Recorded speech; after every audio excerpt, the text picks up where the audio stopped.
ఉండవే, స్నాప్ పెట్టాలి, తీయే. ఏంటి నీ స్నాప్ ఇచ్చి? నా స్నాప్ స్కోర్ తెలుసా నీకు? ఏంజల్ యామ్ని అంటే ఏమనుకున్నావు? ఇన్స్టాలో చూడు ఫాలోవర్స్ ఎలా ఉంటారో. మేడం మీరు ఏంజల్ యామిని కదా, బిగ్ ఫ్యాన్ మేడం మీకు. వీడెవడో మన ఫ్యాన్ లో ఉన్నాడు. మేడం ఒక సెల్ఫీ మేడం. అయ్యో దానికేముంది. మేడం ఇన్స్టాలో పోస్ట్ పెట్టి కొలబరేట్ చేస్తాను, యాక్సెప్ట్ చేయండి సరే మేడం. సరే చేస్తా.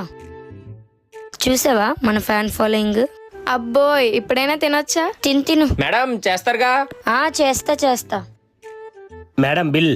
ఇదేంటి బ్రో 500 ఉంది? మేము తిన్నది 3 ఎగ్ పఫ్లు అయితే. మీరు తినే 3 ఎగ్ పఫ్లే మేడం. ఆ టేబుల్ మీద తిన్నవాడిది మిగతా బిల్లు. ఆ టేబుల్ మీద బిల్లు నేనెందుకు కడతాను? మీరే కదా ఎందుకు చేస్తానని చెప్పారు. నేనా? అన్న మీది 350 అయిందన్న. మేడం చేస్తారుగా. చేస్తా. కట్టు నీ ఫ్యాన్ తిన్నదేగా. ఇంకెప్పుడు ఓవర్ యాక్షన్ చేయకూడదు.